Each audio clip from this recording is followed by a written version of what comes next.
और ये एक्चुअल गीत बोले तो लिरिकल सॉन्ग मूलतः 18th सेंचुरी में कुलदीप मानक द्वारा गाया गया था in the honour of Arjan Singh Nalwa. Lord Bobby के कैरेक्टर का नाम है अबरार हक, और वो क्या है और क्या इशू है वो मैं आपको थोड़ी देर में बताता हूँ। इस सीन का पूरा क्रेडिट संदीप वंगा की राइटिंग को जाता है, स्पेशली कि कैसे उन्होंने वेस्टर्नर्स का इतने सालों से चला आ रहा प्रोपेगेंडा को सिर्फ एक डायलॉग में उड़ा कर रख दिया। ये सब सुनने में थोड़ा ऑड लग रहा होगा, एज हमें बीफुट से ऐसी मूवीज की आशा नहीं होती। संदीप वांगा ने ना ही सिर्फ स्वास्तिक का मान रखा बल्कि असली पंजाबियत को भी दिखाया। वो वाली पंजाबियत नहीं जिसमें सिर्फ महंगी महंगी इंपोर्टेड गाड़ियाँ, इंपोर्टेड विदेशी मॉडल्स, शराब, शबाब और बंदूकें। कभी सोचा है कि कोई अडल्टरेटेड फिल्म फैमिली इश्यूज को एड्रेस करेगी? कभी सोचा है कि एक पंजाबी डोमिनेटेड थीम में मराठी और तेलुगु थीम को भी उतना ही स्पेस मिला जितना पंजाबी को? और कभी सोचा कि एक फिल्म 3 घंटा 21 मिनट लंबी होने के बावजूद भी ऐसी लगती है कि इतनी जल्दी खत्म क्यों हो गई बे? डैडी इश्यूज, अल्फा मेल, आत्मनिर्भर Bharat, actual meaning of son and father relation and above all स्वास्तिक। कैसे एक फिल्म इन सभी डिपार्टमेंट्स में कभी भी, कहीं भी, किसी भी वक्त बीफुट की फिल्म लगी ही नहीं। Let's call it Sandeep Reddy Vanga's film. Spoilers alert, इसलिए पहले ही बता दूंगा कहां स्पॉइलर आएंगे, इसलिए वीडियो पूरा भी देख सकते हो और वो हिस्सा स्किप भी कर सकते हो। Let's roll out.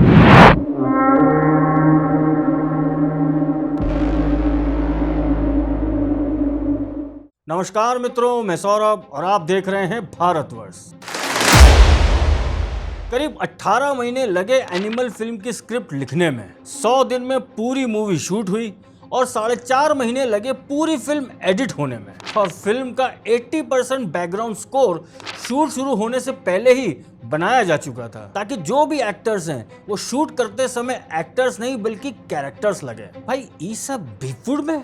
Full marks to one and only Sandeep Reddy Vanga. Finally Ranbir Kapoor को रणबीर बनाने वाली फिल्म आ ही गई। एनिमल फिल्म शुरू होती है एक बच्चे से जिसकी दुनिया सिर्फ उसके पापा है। सुपर हीरो भी पापा, सुपर विलन भी पापा, और उस बच्चे का एक ही सपना होता है कि एक बार उसके अगले जन्म में वो अपने पापा का पापा बने और वो उसे इतना प्यार करे कि जब उसके पापा फिर उसके अगले जन्म में उसके पापा बने तो उसे वो प्यार मिल सके जो उस बच्चे को इस जन्म में मिल नहीं पाया। ये 3 लाइनें इस पूरी फिल्म की अंडरलाइन है और यही इस पूरी फिल्म का क्रक्स है। मगर एक घटना एक पिता पुत्र की लाइफ पूरी तरह से बदल देती है, और वो घटना थी जब एक पिता बलबीर सिंह पर हमला होता है। और इस घटना का रियल सस्पेंस लिटरली आपको पूरे टाइम बांधे रखता है। बलबीर सिंह उर्फ अनिल कपूर का ये लड़का बड़ा होकर अपने पापा के लिए क्या क्या कर जाता है, उसे देखकर यही कहना पड़ेगा कि सचमुच संदीप वंगा रेड्डी का स्टोरी कहने का तरीका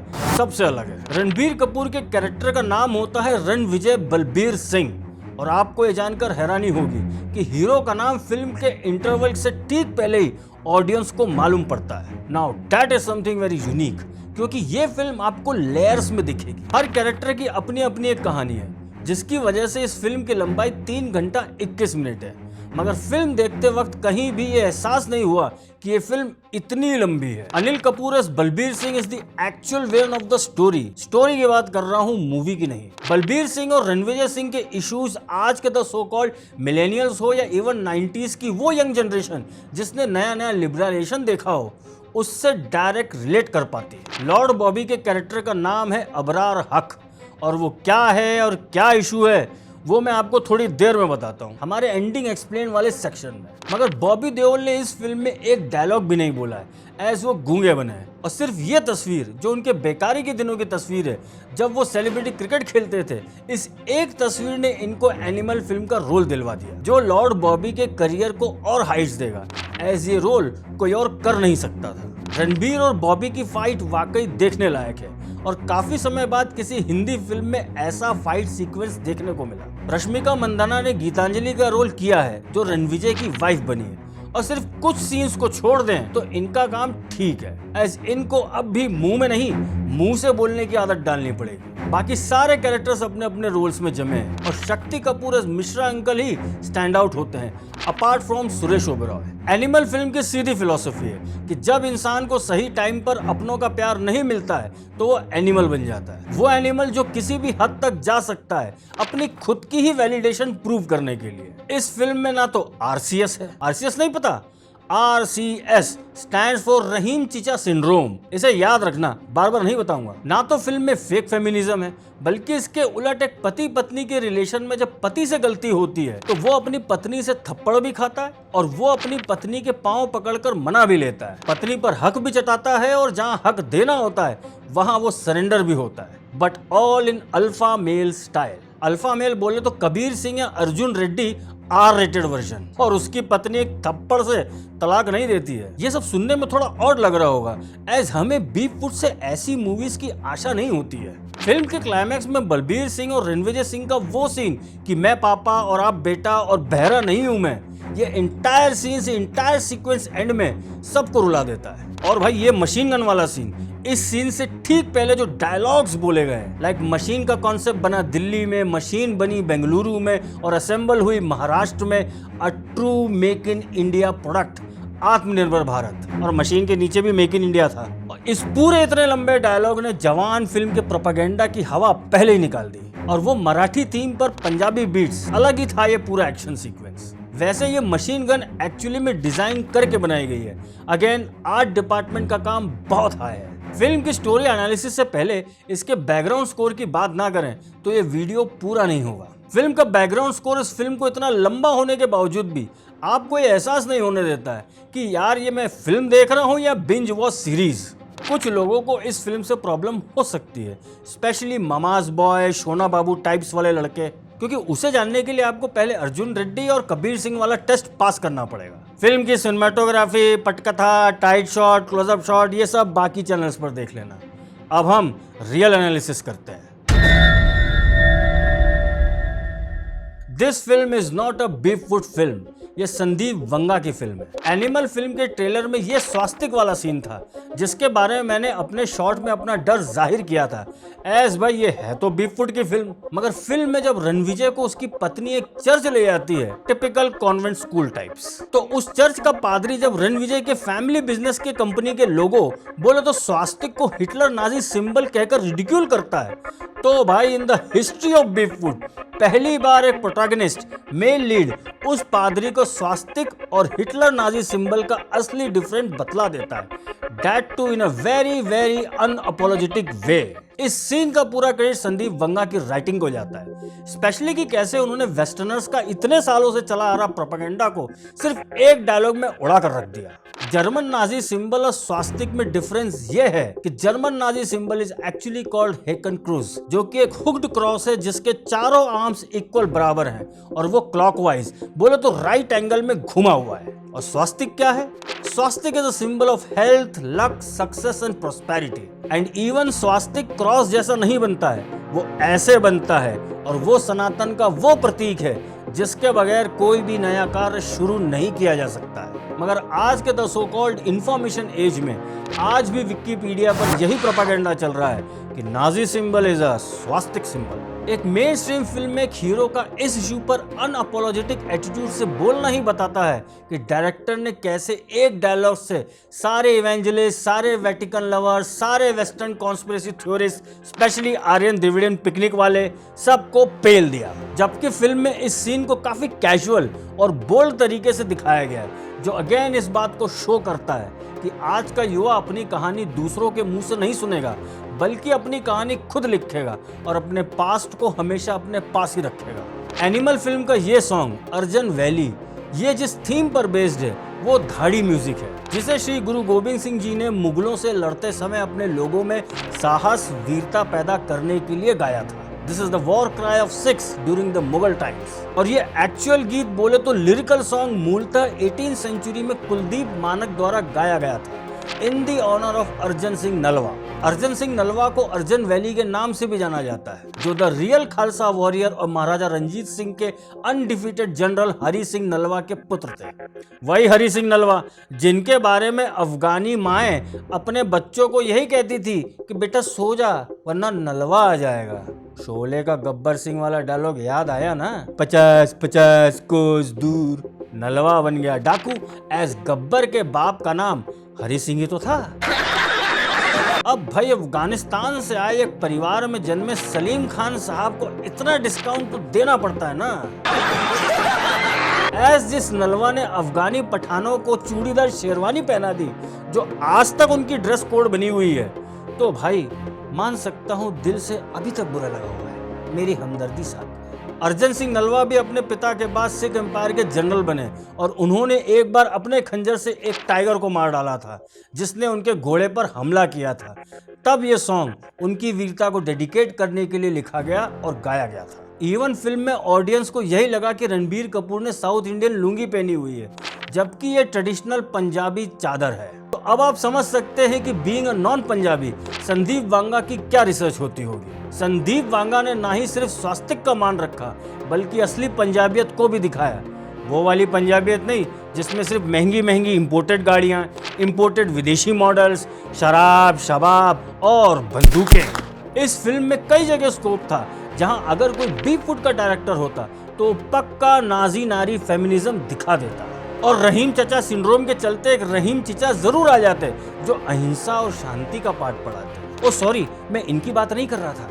इनफैक्ट एक सीन में जहां रणविजय को एक रहीम चिचा तो नहीं मगर रहमत चाची जरूर मिलती हैं जो शांति वाला वही ज्ञान पेल देती हैं, मगर जो जवाब रणबीर से बने रणबीर ने दिया वो भाई फिल्म देख कर ही समझ आएगा। मैं मजाक खराब नहीं करना चाहता। बलबीर और रणविजय की कहानी देखा जाए तो करीब करीब हर घर की कहानी है। कहीं बेटा नहीं सुनता तो कहीं पिता नहीं समझता। और आज जो भारतीय परिवारों में जो प्राइवेट लाइफ जीने का स्पेशली गो सोलो वाला जो कीड़ा है उससे पूरी सोसाइटी टूट जाती है।